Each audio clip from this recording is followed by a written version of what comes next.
Welcome back to Project Fast Fish. And on this episode, I'm going to give you a little bit of an insight on what to expect if you've done some work and stored some components in the past, and what to expect when you unwrap them again. And we're going to inspect, well, what we need for the next steps of the car. You don't want to miss what happens next right now here on Project Fast Fish.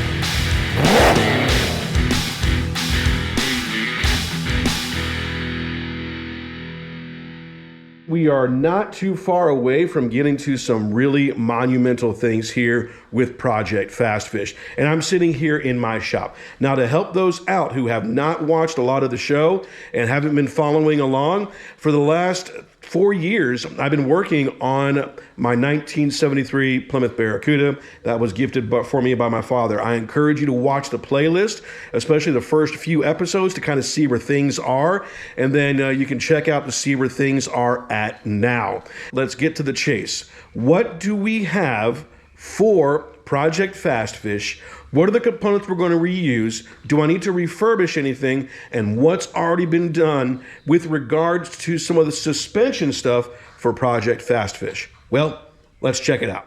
Here we have our various suspension components already laid out. But before we get to what we have over here, let's check out how these things turned up over here. In the last episode, you saw this thing in urethane primer black, and now we have that top coat of the Eastwood Extreme Chassis Black. I went with the semi-gloss because this is going to be under the engine. And I did take a moment to kind of refine some of the welds down here, did some grinding and added a little bit more path, as I talked about, where I should have worked the wand differently.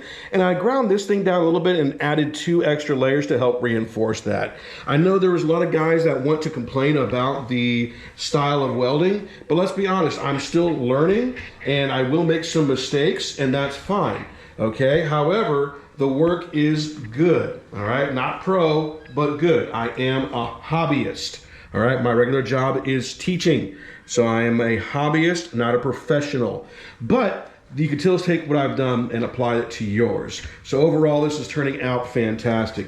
Additionally, these things look really, really good. And if I was being super critical, I would say probably the ugliest thing here is the ends of the MIG welds here. That the wand kind of got away from me, the puddle kind of got away from me here on the edges, but overall, these things turned out fantastic, and they will look great. Now, I realize that these aren't the color they came from the factory. From the factory, they had a little bit of preventative on them, a little bit of corrosion preventative, but let's be honest, they didn't hold up really well, and they were just effectively exposed steel. So having a urethane primer and the Eastwood Extreme Chassis Black will really help out here. Don't forget to check out the last few videos I've done on the suspension to see what those looked like when we started. Now, taking our attention and going back over here, I've laid out some of our components, and let's kind of work our way from left to right here. Here, we got our intermediate steering shaft. And as you can see, I've already done some painting on it. I think I kind of left it painted with in some sort of black. I forget what color black I used on this one. It's not the same as the others because it was just an intermediate shaft. I think I was going to repaint it anyways. But notice here how this is really, really wet here.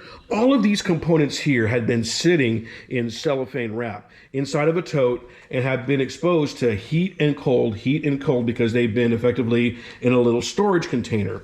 And so some cycling and some condensation and such, okay? But not a lot of rust because that cellophane did a good job of keeping the rust away. But it did allow some of this grease and such to kind of work its way down. So I'll need to clean that up before I spray it, and it'll go ahead and get sanded and sprayed. These here are the forward sway bar brackets. So effectively, there is a bushing and such that goes right here that the sway bar goes through. So these will be painted and will be eventually bolted onto the K member over there. And of course, you have your intermediate steering control arm here. And this goes basically in front of the engine, in front of the K member itself, where that suspension goes. You got your tie rods in here, and then of course over here it attaches to the, or over here, wherever it is, it attaches to the steering control box and the arm and such there. If you notice here, there are some little scratches in there, and that's what I did want to talk about with this. I did put top coats on here, and they were supposed to be chassis coats. I believe I used an SEM for all of these components in here. I used an SEM chassis coat, but you know, the way I was sold on it or told about it is that I didn't need to use a bottom primer for this. I could just spray them raw metal and it would be fine. And while they haven't rusted yet, because again, they've been sitting wrapped up, I am concerned that if rocks and chips and such and abrasions get in there, okay, I'm going to start rusting out. So I'm going to go ahead and sand these and get these in a urethane primer, much like I did those components over there. But this guy's in great shape. I'm going to reuse this one. Now, I'm not going to reuse the tie rod ends and the tie rods themselves, okay? I'm going to get brand spanking new ones for that, and we'll talk about that here in a few moments. Here we have our front leaf spring shackles or mounts, and these are the OE style. I went ahead and restudded every single one of these because there was some rusting on the old ones, and I think one of these I had to epoxy in or JB weld in just to kind of keep it straight in there. Now this brings up a debate. Do I want to go ahead and maybe change these out with a more modern one that has the two different bolts that go through for where the spring goes into, allow me to lower the car in the back by about a 1/2 inch to 1 inch, or do I want to keep the originals? I'm going to continue to have that debate until I make a final decision about it.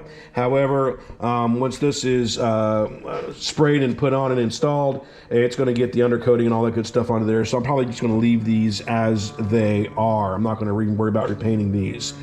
This right here is our transmission bracket or brace, if you will. This sits under the car and kind of sits underneath here. And so right here, this top side is where the transmission tail side would come out to the effectively the U joint and such there for the driver's or for the steering shaft. It will need a new mount in the front and such, but this thing will get repainted and reprimed. Now, to tell the story of what's happened here with these components, in 2009, I believe it was 2009, when we were rebuilding the engine, so between 2009 and 2013, we went ahead and pulled these things out and stripped them down, and then, of course, descaled them. I believe on these components I used electrolysis, where I used a bucket of water, some baking soda, and, of course, some electricity and a sacrificial rod to pull the rust off. And then I rebuilt a lot of the components so that they could just effectively be kind of fine-tuned and then put in and used on the car once we got the suspension back on there. And of course, everything received a coat of SEM chassis coat, but I never did prime them, so that led me to another problem we'll talk about here in a few minutes. So I haven't looked at these components in a while, and I know that I'm using a new or a different paint with those, so I wanted to kind of go ahead and showcase some of the things maybe to look for or what have you. So here we have one of the control arms. Again, it's been descaled and kind of rebuilt. Back here we got new bushings. Now these aren't the offset the camber bushings, as I was relying on just the camber bolts themselves, but they do make bushings where you can set these up to bring a little bit more, not camber, but what is that? I forget the technical name off the caster. Thank you. Improve the caster angle and such to a few degrees to help improve the overall steering. But I went ahead and got new camber bolts. It's got new standard bushings, and of course, it has a brand new ball joint here. Now to use the ball joint, I had to buy a specialty tool to fit around these E-body ball joints. And of course, this isn't in there all the way because I haven't really greased it up or anything. And it's just been kind of sitting open here waiting for installation. And again, I painted these in SEM black. All right, so these were all rebuilt at the shop. I had to use a press and all that. Now there are some good videos that are out there, so if you check the links below in the description, I'll lead to a couple of links that are have really good information on this, and probably a lot more detailed and accurate than what I can do as just a hobbyist. And again, you can kind of see that thing where I put the new bushings on here, okay, so that these could just slide into place. Obviously, take the cam bolts out. These are new cam bolts. I believe these were Moog parts and such. Now, these have been sitting wrapped up in a cellophane-like material in a tub. So they've only been exposed to heat and cold, heat and cold, heat and cold, and they have rusted just a little bit and what have you. Again, if I reuse these, what I might do is I might pull those back out and repress in the ones that'll give me a little bit more adjustability so that I could pull the ball to increase that caster and such. So there we go there. And what I'm going to do here in a few moments is probably just sand them down and put a new coat of Extreme Chassis Black. Now, I did make a mistake. When I put these in, I never did put a primer on there. And of course, when I did these, urethane epoxy primers were not the biggest thing. And if they were really expensive unless you were using something. Well, if you didn't use POR 15, which was really expensive, anything else you used was just as expensive in 2 parts, and I didn't really know what I was doing at the time and what have you. I am going to go ahead and sand these down and maybe probably go ahead and put a new coat of epoxy primer on there, tape everything down, and then redo the chassis black over here.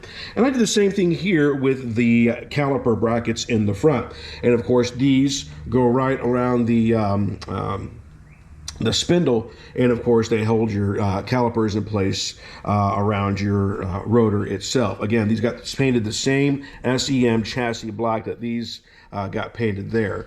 Now, if you're someone who's doing your own inventory, you got to figure out what you have, what you don't have, and what you need. And there was a lot of suspension components that, quite frankly, I did not have here because I know I'm going to reuse those. Example, all the tie rod ends. Not reusing them, getting brand spanking new ones.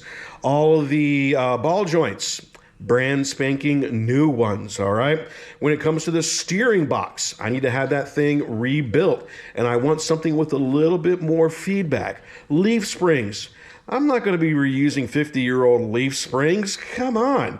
I mean, springs go bad, and so they eventually wear out over time, so we're going to get brand new leaf springs for this thing. We're going to be getting brand new torsion bars, right? We're getting brand new strut arms, right?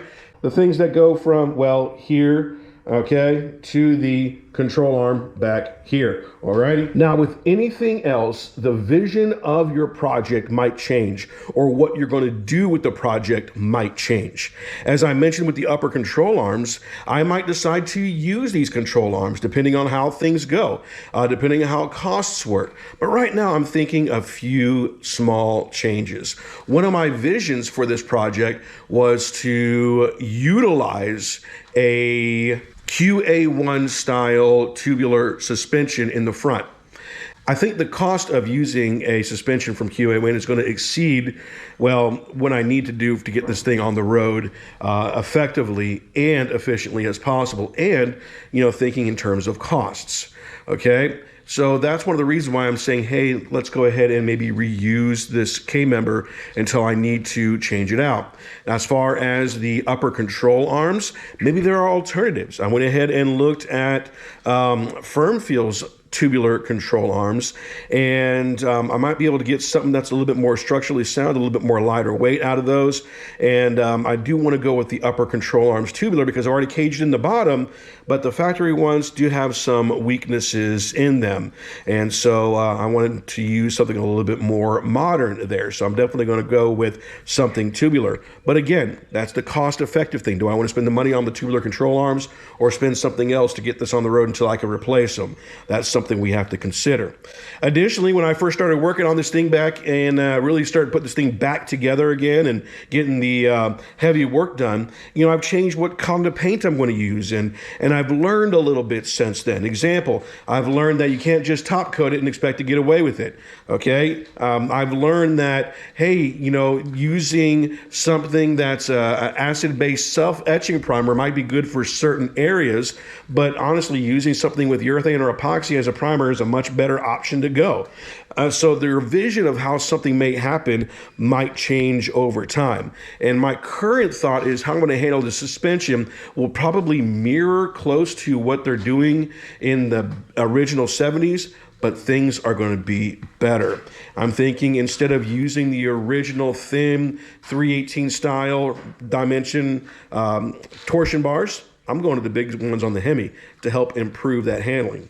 I'm thinking that instead of using new modern style rear sway bar, I might go to what they used on the AARs.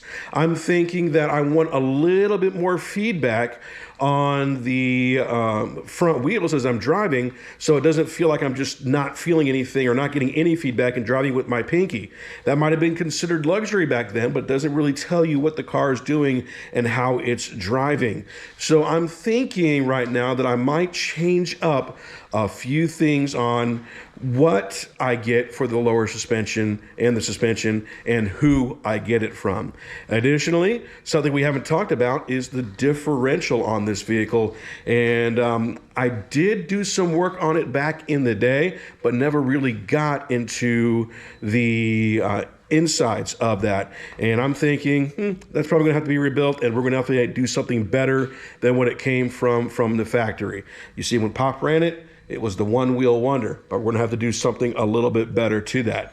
But first, before we really dive into things, this thing needs to be on its side. Yep, we're gonna put Project Fastfish on its side, and we gotta get this thing on a rotisserie. So look for that in future episodes where we get this thing off of the stand that it's been sitting on for so many years and finally get this thing on the rotisserie for a final few things that will make it so much easier for me to work with, and it'll put this thing one step closer to get this thing a roller. You don't want to miss it. Make sure you click the subscribe button, follow along, and there you have it. Thank you for watching. And finally, if I can do it, you can do it. Don't let anyone get in your way of making that happen.